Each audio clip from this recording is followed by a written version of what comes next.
600 calorias por dia e conseguiu reverter a diabetes tipo 2, que é desenvolvida principalmente a partir das pessoas que têm obesidade. Eu converso melhor sobre esta pesquisa com o Dr. Tomás Cruz, que é presidente da Sociedade Brasileira de Endocrinologia na Bahia e também diretor científico da Sociedade Brasileira de Diabetes aqui na Bahia. Boa noite, Dr. Tomás. Como é que foi essa pesquisa, né? Ele realmente conseguiu reverter a diabetes? Olha, esse relato se baseia num trabalho publicado em 2011 na Diabetologia, onde 11 pacientes foram seguidos por 8 semanas com a dieta de 600 calorias, sem modificar exercício, com uma perda de peso em torno de 5 quilos, e depois dessas 8 semanas foram colocados de novo na dieta regular, habitual, e 10 deles se submeteram a novos testes. E em 7 o diabetes estava aparentemente criado. Isso é realmente algo promissor, embora não definitivo. Nós precisamos de observação a longo prazo, de modo que a semelhança do que tem ocorrido com a cirurgia bariátrica sobre o estômago, com encurtamento do intestino, criando a má absorção, o diabetes pode realmente desaparecer. Agora, o importante é a gente saber, uma vez que há riscos envolvidos, e se isso vai ter sucesso definitivo. A esperança é grande, mas aparentemente 70% dos pacientes revertem diabetes. É uma notícia boa para os médicos e também para os pacientes, para as pessoas que sofrem doença, de uma possível aproximação de uma cura para diabetes tipo 2?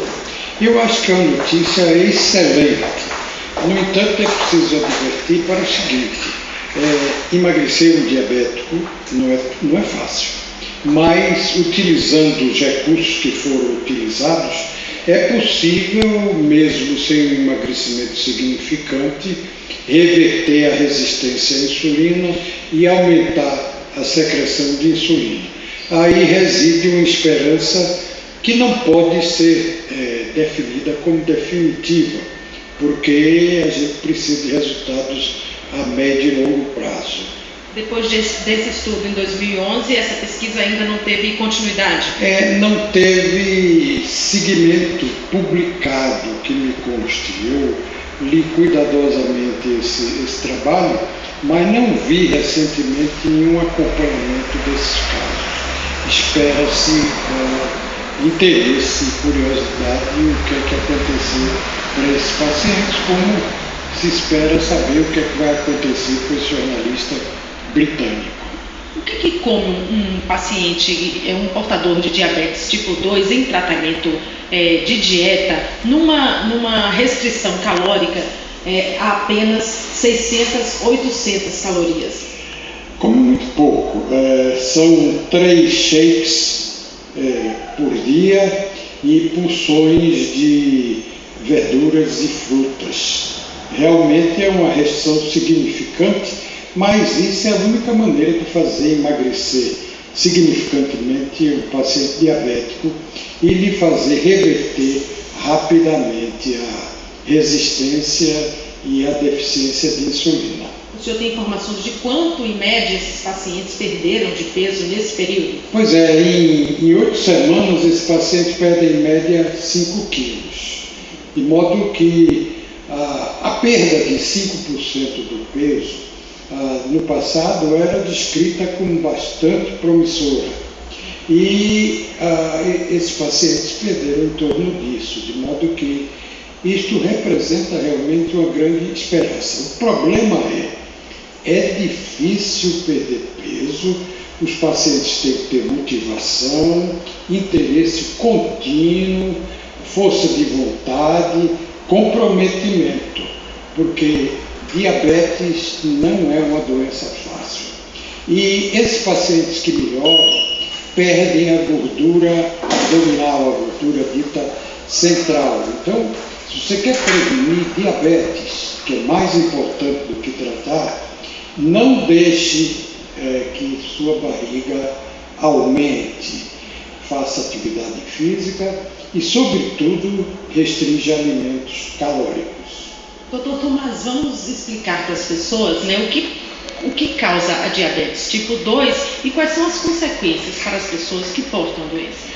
Olha, o que causa a diabetes tipo 2 começa com a doença endócrino-metabólica. Frequentemente, pelo menos 80% desses casos têm obesidade.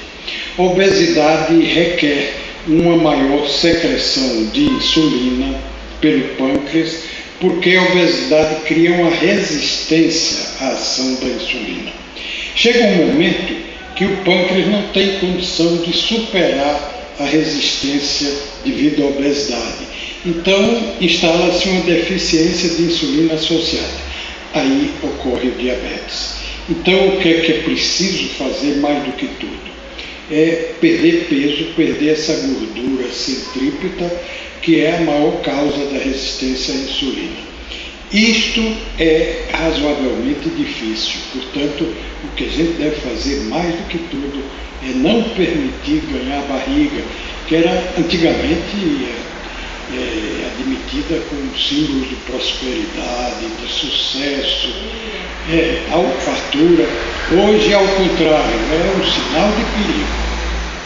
E que consequências, né, que problemas as pessoas que têm a diabetes podem vir a ter se não controlarem a doença? Pois é, como eu disse, diabetes começa com uma doença endócrina e metabólica e evolui para uma doença vascular, tanto de pequenos vasos, como na retina, perda de visão, nos rins, progressiva perda de função renal, e nos nervos, uma neuropatia com dor e outros problemas, e a uma doença dos grandes vasos, seja coronária, possibilidade de angina, infarto, cerebral, trombose cerebral, ou periférica, de modo que diabetes hoje é uma endemia, corre no mundo inteiro.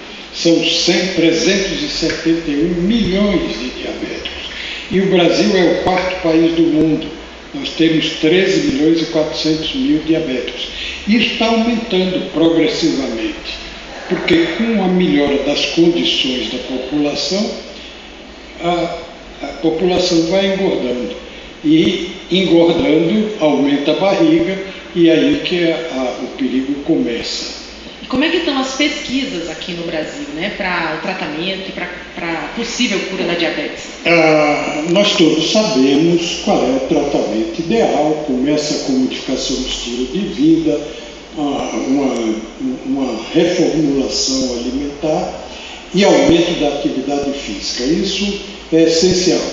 Existem várias medicações disponíveis que frequentemente para a população menos privilegiada podem apresentar dificuldade de aquisição, que algumas são caras, mas algumas são baratíssimas e podem ser utilizadas.